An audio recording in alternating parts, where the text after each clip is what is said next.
Moni mpingosi togose mulungu chifukwa cha ubwino umene ali nawo pakati pathu, kutipatsa moyo wabwino komanso kutipatsa nthawi yoti tiphunzirenso mawu ake.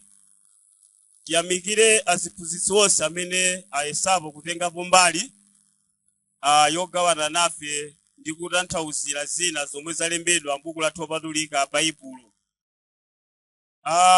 Ndikuyamikire nino nonse makamaka pochita chisankho chosiyapo zinthu zina kuti masiku yawa tikhale limodzinso mu msonkhano wa chaka chino umene timabwera mu njira yakulimbikitsana komanso kudzapitiriza ntchito ya Mulungu imene anatipatsa. Pamene umalengezedwa msonkhano m'madera osiyanasiyana, panaliponso phunziro limeneli limene limakamba zokhudza masiku otsiriza kuti lidzakhala limodzi mwa maphunziro opezeka pa msonkhano uno. Ndichita ngati ntchito yachepako chifukwa alaliki athu phunziro limene anabweretsa mwina anakambapo zina ndi zina zokhudzana ndi phunziro limeneli. Kwakukulu sindifuna ndiphunzitse zochitika m'masiku otsiriza, koma ndifuna ndiphunzitse zokhudza masiku otsiriza.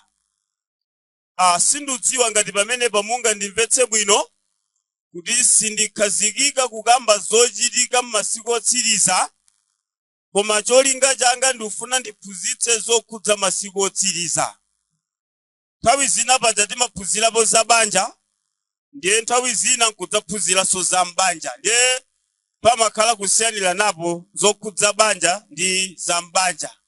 Tsono ife tikhazikika makamaka powunikira zokhudza masiku otsiriza mwina kuposera zochitika m'masikuwo.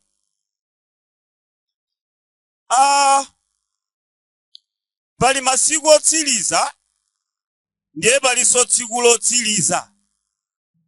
Masiku otsiriza ndi tsiku lotsiriza. Nthawi zina tsiku lotsiriza limapangitsa kuti anthu asamvetse bwino makamaka zochitika zokhudza masiku otsiriza. Chimene chimapangitsa tsiku lotsiriza kuti mwina anthu asokonekere pamene tikuphunzira zokhudza masiku otsiriza. Mphunzitsi kapena mlaliki akamalankhula zokhudza masiku otsiriza, chimene chimafulumira ulowa m'mitu mwa anthu amakhulupirira kuti mphunzitsi kapena mlaliki afunutuza kuti masiku tudutsawa tayandikirana ndi tsiku lotsiriza. Ndiye chifukwa choti m'mutu mwathu mumakhala mutalowa maganizo oti pamene tikuphunzira zokhudza masiku otsiriza ndiye kuti zikutanthauza kuti tsiku lotsiriza tagundizana nalo. Tsono papita zaka zambiri, mwina pafupifupi 2000, anthu awuzidwa kuti tilitu m'masiku otsiriza, tilitu m'masiku otsiriza. Tsono anthu ena amene wakhala luwuzidwa kuti tili m'masiku otsiriza, tili m'masiku otsiriza, tsopano chija chimene chalowa m'mutu mwawo kuti mphunzitsi afunutuza kuti tili pafupi kukumana tsiku lotsiriza.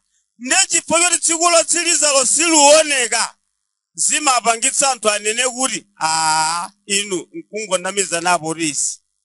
Paja mpano umangoti tili masiku otsiriza mpaka pano inu dziko lilu silidzatha ayi. Mathedwe ake mwina yankhalo muongopita mmodzimmodzi apa osati kuti dziko lidzatha athamagaza choncho, chifukwa chakuti maonena kuti tili masiku otsiriza anthu akuganiza kuti tayandikira tsiku lotsiriza. Palidi tsiku lotsiriza komanso pali masiku otsiriza. Muphunziro lino ndiyamba ndalongosola ndilankhulapo zokhudza tsiku limeneli lotsiriza, kenaka tilankhulapo zokhudza masiku otsiriza. Kodi tikamati tsiku lotsiriza tunena kutsiriza chani? Nudziwa kuti ambiri amene takhala tumagwirako ntchito zosiyanasiyana ngati mwagwira ntchito kaya nkwa zaka kaya nkwa masiku ndiye tsono ntchito ijimalizika lero mumauza anthu kuti lero ntsiku lotsiriza. Chimene mufuna unena simutanthauza kuti sikuchanso mawa ayi, koma mufuna unena kuti ntchito imene mumagwira imeneyo ndiye mutsiriza lero. Yotsirizidwa ndi ntchito imene mugwira koma mawa likhalapobe. Tsono funso nkumati kodi muphunziro li pamene tikukamba za tsiku lotsiriza tikunena tsiku lotsiriza chani? Pa Mateyu chapter 24 pa verse yake yachitatu patipatsa yankho. Mateyu chapter 24 verse 3. Pa verse ya 3. Tsono Yesu adakhala pansi pa phiri la Olivi, ophunzira ake adadza kwa iye pawokha. Adamufunsa kuti, tatiwuzani, zimenezi zidzachitika liti? Tidzaonera chiyani kuti nthawi yakwana yakubweranso kwanu, ndiponso yakutha kwa dziko lapansi? Verse ya 4. Zikomo. Mateyu chapter 24 verse yake yachitatu. Kunali konena kuti Yesu analowa nthawi ina mkachisi wa Ayuda, kachisi amene Ayuda adamanga kwa zaka 46. Kachisi amene anamangidwa motsogozedwa ndi mfumu Solomo mu mzinda wa Yerusalemu. Tikaona Mateyu chapter 23 verse yake 37 ndi 38, Yesu ali mu kachisi ali mu chitchalichi chimenecho. Adayamba kulilira Yerusalemu. Adayamba ndi mawu akuti, ha! Yerusalemu, Yerusalemu, wakhala upha mneneri. Ndikangati kamene Mulungu anakhala lufuna kusonkhanitsa ana ako, amafuna achite ngati mmene limachitira thanzi kapena nkhuku yayikazi, mmene ikakhala ndi ana ang'ono anapiye. Izimachita nkhuku yayikaziyo ikaona kanthu kolusa kafuna ononga nkhuku. Nkhuku yayikazi iyi imasonkhanitsa ana wake ndi kuwayika m'mapiko kuti atetezeke kwa adani. Izo limachita thanzi kapena kuti nkhuku yayikazi imatero. Tsono Mulungu anaona chiwembu chimene mtundu wa Roma udakonzera ana Israeli mu Yerusalemu. Tsono Mulungu anakhala lutuma aneneri ake, mupite ku mtundu wanga, mupite kwa ananga mukachenjeze. Tsono ana Israeli chifukwa chosadziwa kuti mneneri wabweranji, omatenga mneneriyo nkumupha. Tsono Mulungu anatumanso mneneri wina kuti upite ukachenjeza ananga, chifukwa cha chiwembu chimene adani akonza chofuna kunonongera anawo mu Yerusalemu. Tsono izo amachita ana Israeli kusadziwa uko, omatenga mneneri obwerutsa patsina khutu iwo nkumupha. Wosadziwa kuti mneneri amabwera kuti adzakonzekeretse kuti opulumuke ku chiwembu chimene adani adapanga. Koma chifukwa chosadziwa uko, Aisraeli amapha mneneriyo. Mpaka na inafika nthawi yoti sichitetezedwa chiwembuchi chichitika ndithu mu Yerusalemu. Choncho Yesu amalira, Yerusalemu, Yerusalemu, wakhala upha mneneri. Mulungu amafuna asonkhanitsa ana ake, achite ngati mmene thanzi limachitira kwa ana ake. Koma taona tsopano Yerusalemu adzasanduka bwinja. Yesu atalankhula mamenewa mkachisi womangidwa mwapamwamba kwambiri mu Yerusalemu. Ndi ophunzira Yesu anatuluka mkachisimo. Pa Mateyu chapter 24 verse 1 siliwerenga. Mpamene ophunzira odayamba kumuonetsa mamangidwe a chikachisicho, ndiye Yesu adapitiriza nati, mwaona zonsezi kodi? Zonse zidzagwa izi, zonse zilukugwa izi. Monga analankhulira mkachisi, maonena kuti Yerusalemu asanduka bwinja, alupitirizanso mawuwo pa Mateyu chapter 24 ponena kuti, mwaona zonsezi izi, zubwera udzagwa izi. Tsono Yesu atalankhula mamenewa, adasamuka nukakhala pa phiri. Tsono ophunzira odamulondola pa vesi yachitatu pa ndofunsafunso, kodi Ambuye, mutu zako zijamalankhulapo tikuonetsani mamangidwe akachisi mutu zako zija zidzaoneka liti. Funso lathu lachiwiri, muphatikize nkutu zaso zizindikiro chakudza kwanu ndi chamathedwe anthu apasi pano. Tsono Yesu nthawi yayitali buku limeneli la Mateyu 24, Yesu adakhala nthawi yayitali ali kuwafotokozera zomwe zichitike pamene Yerusalemu asandukire bwinja.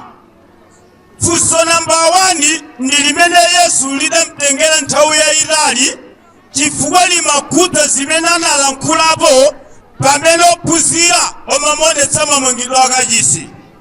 Ndi analankhula zambiri buku limeneli mpaka zambiri zinafika pa vesi la 35 akuwafotokozera zomwe zichitike pamene Yerusalemu asandukire bwinja.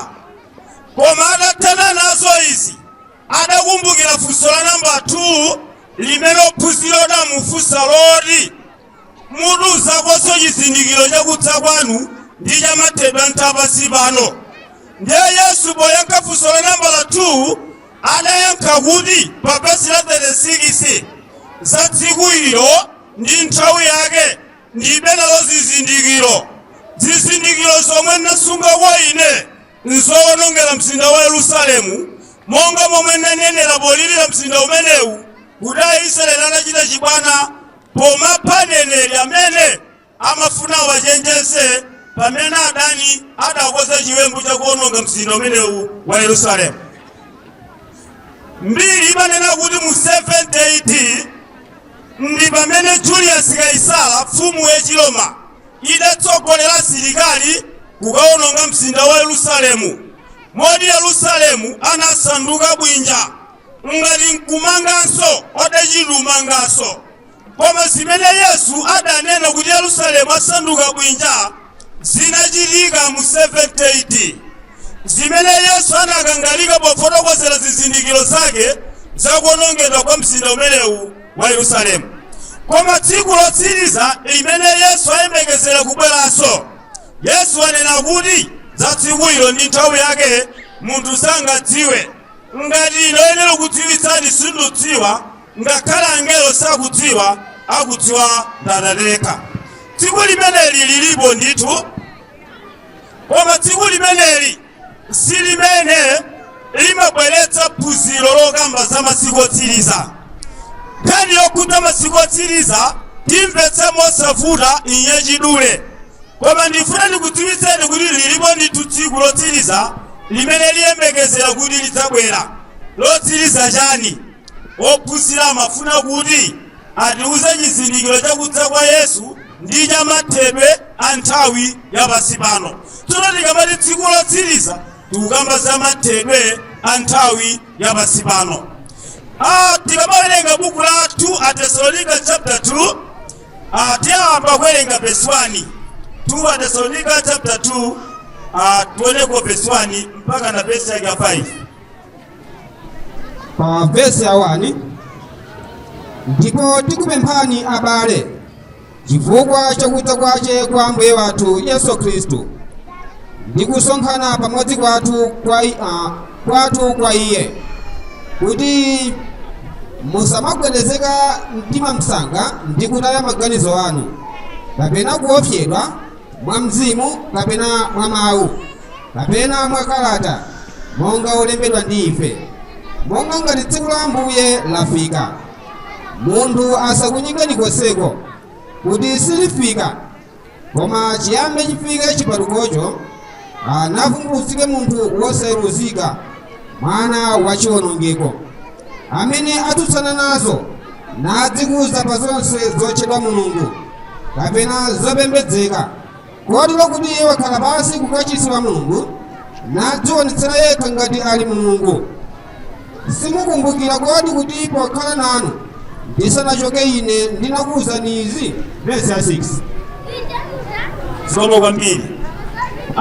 Paulo taimene amalemba kalata walembera Thessalonica amauza kuti abale ndifuna ndikuwuzeni za ichi, makamaka za kudza kwace kwa Ambuye wathu Yesu Khristu ndikusonkhana pamodzi kwa iye. Ndunena kuti musamagwedezeka mtima msanga ndi kuopsedwa kapena kutaya maganizo wanu ngati tsikulo lafika. Tsiku litu lisanafike pamba pachitika chipatuko. Amene adzapangitse chipatuko akadali pasi kukachisiwa Mulungu. Pamene ali pasi kukachisiwa Mulungu adikira nthawi yakuti akavumbulutsike pakati pawo. Mukawerenga m'Musibo nkhani yoyipirira motero. Nthawi imene Paulo amalemba kalata ya Tesalonika nkuti Satana mdierekezi amene adabweretsa ku dziko lapansi chipatuko. Nthawi imeneyo akadali ku nyumba ya Mulungu kumwamba. Pajatu Yesu pochoka pa Yohane chapter 14 wanena kuti ndikukakonza malo mnyumba ya Atate wanga. Tsono funso nkumati amakakonzanji mnyumba ya Atate wake. Nthawi imene Yesu anali ku dziko lapansi pokhala Satana akadali kumwamba amasokoneza angelo mnyumba ya Mulungu kumwamba. Koma amadikira kuti Yesu akamaliza ntchito yake pa dziko lapansi akapita kumwamba asanakhale pa mpando waufumu akafikira ku dzanja lamanja la Mulungu kuti akachite ntchito yochotsa woyipayo kuti kumwamba achokeretu abwere ku dziko lapansi. Ndiye ntchito imene Yesu amati mukagwira mnyumba ya Atate wanga kuti woyipayo pamodzi ndi amithenga ake amene amasokoneza mnyumba ya Yehova akachokeko uku. Ndiye Paulo wanena kuti osokoneza odzapangitsa mpatuko akadali du kukachisiwa Mulungu adikira nthawi yoti akamvumbulutse. Pa Chivumbulutso chapter 12 verse 7 Yesu adachitadi ntchitoyi chifukwa kumwamba kunali nkhondo. Nkhondo imeneyi inali ya Yesu ndi Satana. Tsono Yehova anathandiza Yesu pa nkhondoyi kumuchotsa Satana pamodzi ndi amithenga ake. Ndipo zitatero Satanayo pamodzi ndi amithenga ake adachokadi kumwamba adabwera ku dziko lapansi. Moti ukodalengeza zitatero kondwerani miyamba inu chifukwa wosokoneza ndi woneneza wachoka kuno watsikira ku dziko lapansi. Tsoka mtunda ndi nyanja poti adalankhula ndi makolo. Tsono Paulo amati Satana akabwera adzapangitsa chipatuko koma tsiku ilo lisanabwere. Tsiku liti lotsiriza. Lilipo tsiku lotsiriza. Koma tsiku limeneli silukhala lotsiriza chifukwa cha phunziro loti tili m'masiku otsiriza ayi. Koma ndi tsiku lotsiriza pa chikhazikiro cha dziko lapansi. Silinganene kuti tsiku layandikira chifukwa Yesu adati simudziwa inu. Anthu osadziwa simungadziwenso kuti kodi layandikira. Kodi likadali kuti chifukwa siludziwayi. Koma chimene ludziwa lilipo lidzakhalapo lidzamalizitsa chilichonse pa chikhazikiro cha dziko lapansi. Chifukwa chake Baibulo lunena kuti tsiku la Ambuye lidzadza ngati mbala. Tsiku lakeli lotsirizalo. Saunena mawa paja mawa ntsiku la Ambuye koma tsiku lodzadza ngati mbala ntsiku lotsiriza lobwera Yesu. Tsiku limene lilibwera ndithu ndipo lilipo. Malemba ambiri akukamba za tsiku limeneli kuti lilipo. Pa Machitidwe chapter 17 verse 30 akuti nthawi yakusadziwa Mulungu analekerera koma tsopano ali kulamulira pena paliponse anthu atembenuke mtima chifukwa pali tsiku limene Mulungu adzaweruza anthu okhalamo mchilungamo.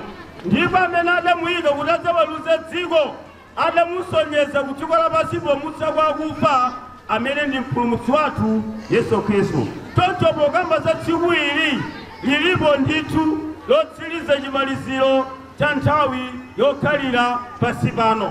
Limatchedwa lotsiriza chifukwa lotsiriza pa chikhazikiro cha dziko lapansi pano. Wosati tukamba kuti tsiku lotsiriza chifukwa kuti pakati pathu pali phunziro lokhudza masiku otsiriza. Nanga tsopano taona kuti tsiku lotsiriza sindilo lipangitsa kuti likhale phunziro la masiku otsiriza. Kodi nanga Baibulo likamati masiku otsiriza limafuna kunena chani?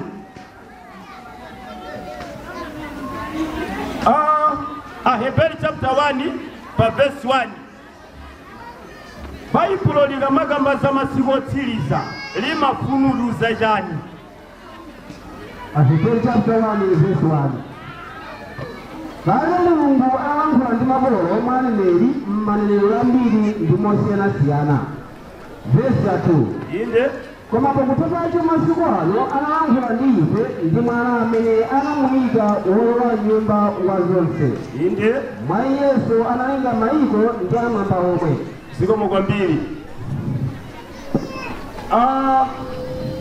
Mlembi w'obuku la Aheberi anena kuti kale Mulungu adalankhula ndi anthu, adalankhula ndi makolo kudzera mwa aneneri komanso munjira zina zosiyanasiyana. Koma pakutha pa masiku yawo, masiku ano walankhula ndi ife kudzera mwa mwana amene adamuyika wolowa nyumba wa zonse. Mwa Yesu Mulungu adalenga dziko ndi mayiko amwamba omwe. Kuti ndifupikitse phunziroli ndilongosoleko za Baibulo lathuli.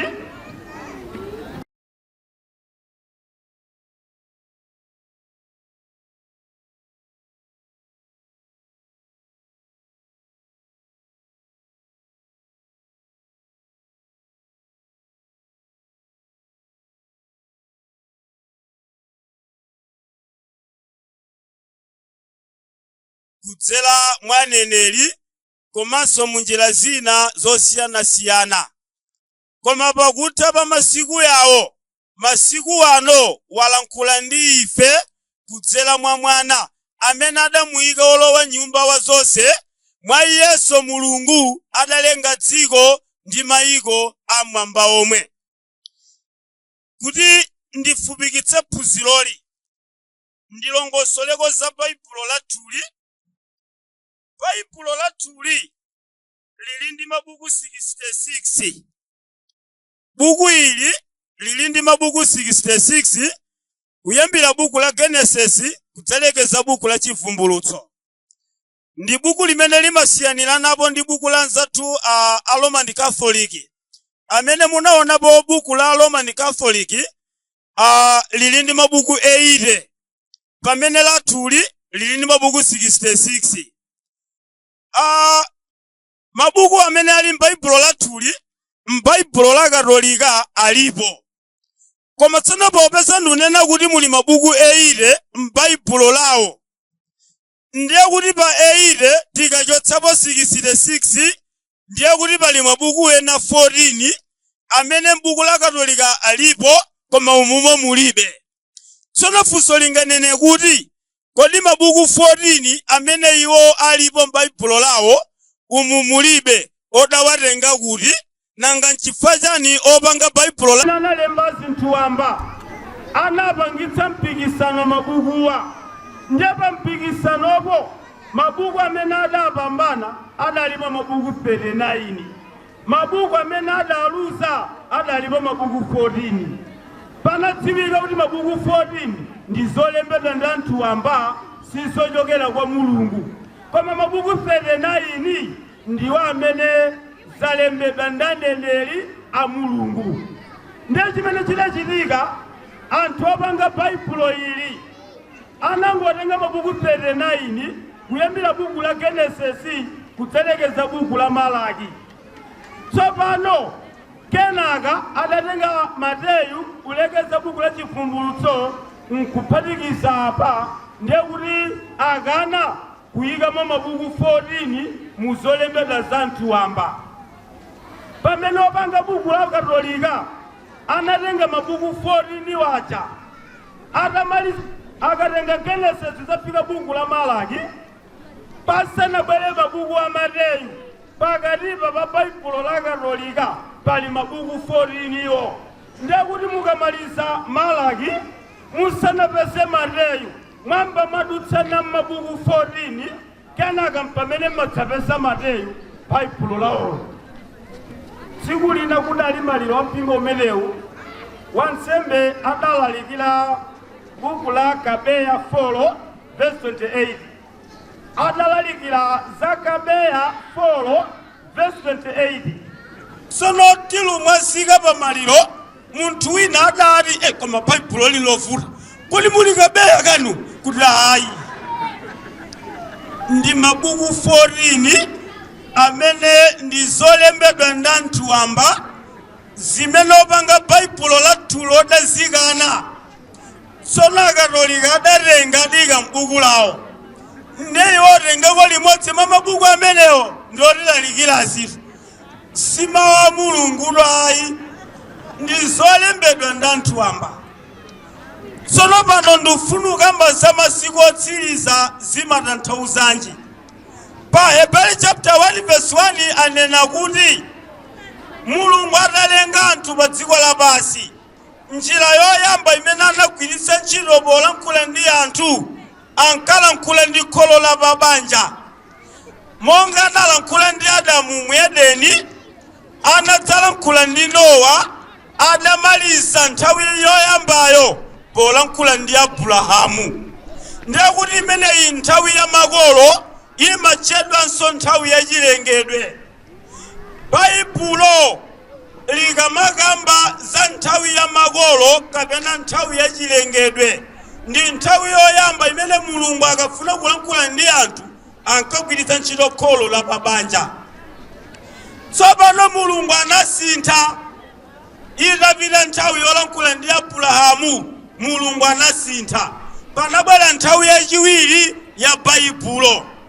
Nthawi yachiwiri iyi ndi nthawi imene Mulungu amamuza Mose amtengere mawu akapatsa akuluakulu apa mafuko 12 wana wa Israeli pa Exodus chapter 19 kapena pa phiri la Sinai.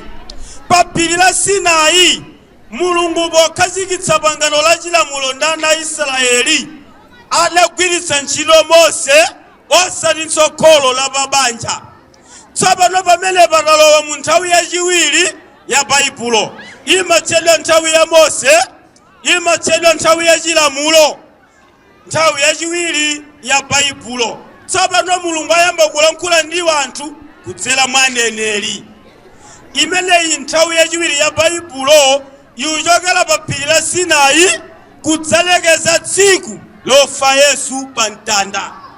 Tsiku lofa Yesu pa mtanda ndi kumalizitsa nthawi yachiwiri ya baibulo lathu. Kuchokera pa tsiku limene Yesu anafa pa mtanda kudikiranso tsiku limene adzaweruza tsiku lotsiriza, nthawi iyo nthawi yachitatu ya baibulo lathu.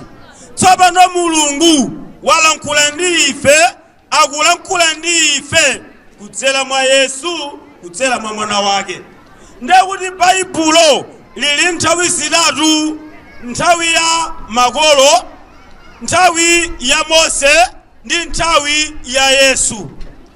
Mulungu saulonjezanso udzakhala ndi nthawi ina ya namba 4 ayi. Wamaliza Mulungu kulankhula ndi ife, palibenso pangano lina kutsogoloku. Ndiye kuti ili mpangano lotsiriza. Ndiye tanthauzo la mawu akuti tili m'masiku otsiriza ndi nthawi ya Yesu kapena nthawi ya uthenga wabwino kapena tili m'masiku otsiriza. Si nthawi yoyamba ya makolo, si nthawi yachiwiri ya Mose, ino nthawi ya Yesu. Ndiye chifukwa choti tili nthawi ya Yesu, imeneyi nthawi yomaliza. Ndiye baibulo likamakamba kuti tili m'masiku otsiriza, tili mu nthawi imene Mulungu wayikamo chinthu chotsiriza cholankhulirana ndi anthu, ndiye Yesu Khristu. Kaya kutsogoloko kudzabwera zaka 4000 Yesu asanabwere, sizusintha kanthu, koma chifukwa kuti Mulungu sadzayikanso pangano lina lino m'masiku otani awa? Masiku otsiriza. Masiku otsiriza awa alubwera mu njira imeneyi osati timagamba za masiku otsiriza potengera kuti tandikirana tsiku lobwera Yesu. Ayi, tsiku lobwera Yesu lili padera lomaliza chimalizo nthawi pansi pano, koma masiku otsiriza chifukwa ndi nthawi imene Mulungu wayika chinthu chomaliza cholankhulirana ndi ife, sadzayikanso gawo lina kutsogolo kwathu.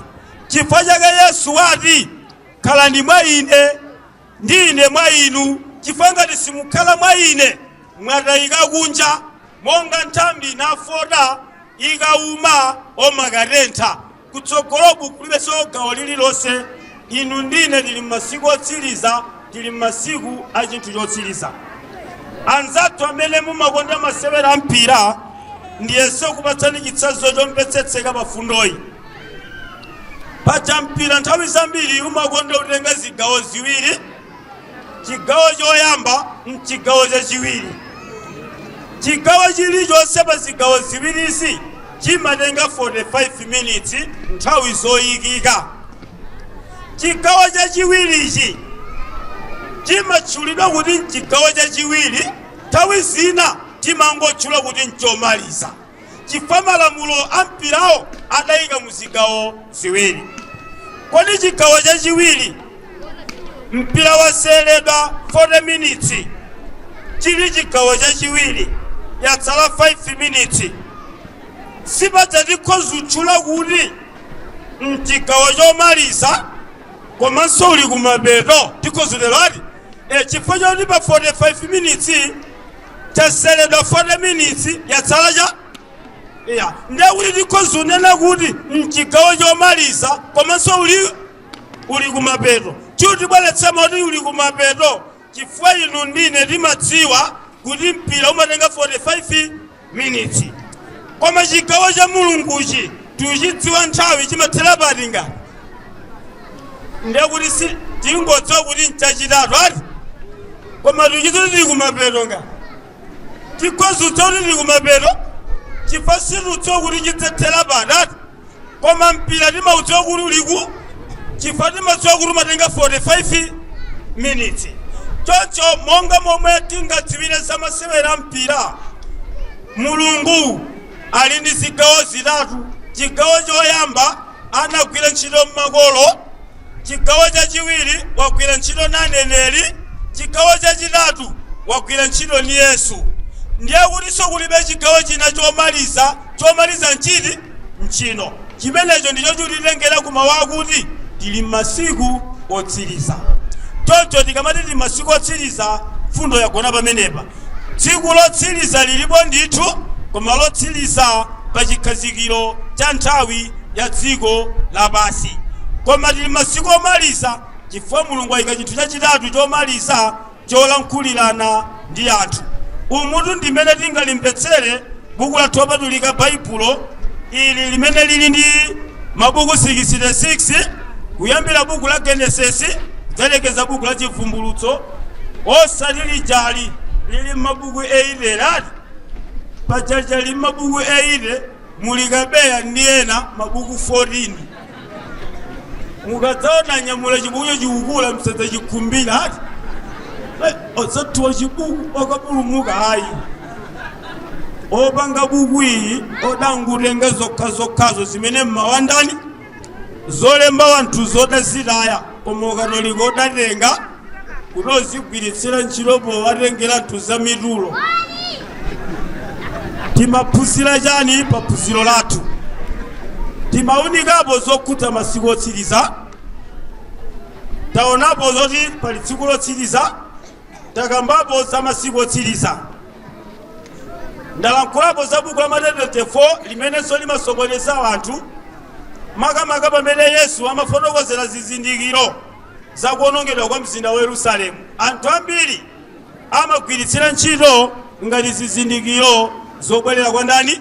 Kwa Yesu. Pamene Yesu amafotokozera mmene Yerusalemu aonongedwere, amene adaonongekadi mu 70 moti chikachisi chija chidamangidwa zaka 46, chikachisi chapamwamba kwambiri. Anzathu ochokera ku mayiko amene akabwera manena ndithu kuti chija chidagwa mu 70. moti pamene pachada mangapa kuntundaku palika mzikiti kwa silamu kumusiku kachipembedzo kena kana makoka nyumba kake koma kachisi ucha amene Yesu adawausa Ayuda kuti pasulanicho ngati mkachisi wa Mulungu manga ndani ndine masiku atatu chikachisi chimene chichona manga zaka 46 kuti Ayuda anene kuti koma uyu ngwamwana tamanga zaka 46 chichechi chimenechi iyanga lili pasule amanga masiku atatu chipongwe chachikulu koma Yesu amati ichi chopasulani akakhala kachisi wa Mulungu manga ndani amanena za thupi lake umene ndi chani ndi mpingo umene inu ndine lilimo. Masiku otsiriza amakamba za chimenecho. Mulungu adalitse uthenga umene kuso mitima yathu. Amen. Nkuteka ena simunalowe mu mpingo wa Ambuye. Nthawi yolowa mu mpingo wa Ambuye mpamene tikadali ndi moyo. Nthawi yolowa mu mpingo wa Ambuye nthawi imene tikadali ndi moyo. Tikadali bwinobwino. Osati wathelatu adwala kupatika ineneno mpingo. Ine magana. Abalambira amapire. Ndikona mizanatu. Mumakabatiza tumatenda osati yewa. Muntu akamatizidwa ali bwinobwino mazulu yananiduyo. Abatizidwa. Osati muntu onela apa hayi fulubatizwa hayi. Tilowe mu mpingo wa Ambuye tikadali ndi moyo chifukwa njira yopita ku moyo osatha ndi mpingo uti mpingo menewo. Zipembedzo zonse zimene zili bosi Baibulo limatchula kuti m'mipatuko. M'badwo uliwonse Mulungu chopulumutsira anthu chimakhala chingati chimodzi. M'badwo wa Nowa chomwe chinga ana Israeli adawuzidwa maloyera akhala ngati. Yesunso atafika pa phiri paja Petro adati tikhale m'misasa ingati. Adakana ndani? Mulungu anakana akuti ndifuna umodzi wa ndani umene uli mpingo umene wa Ambuye wathu Yesu Khristu.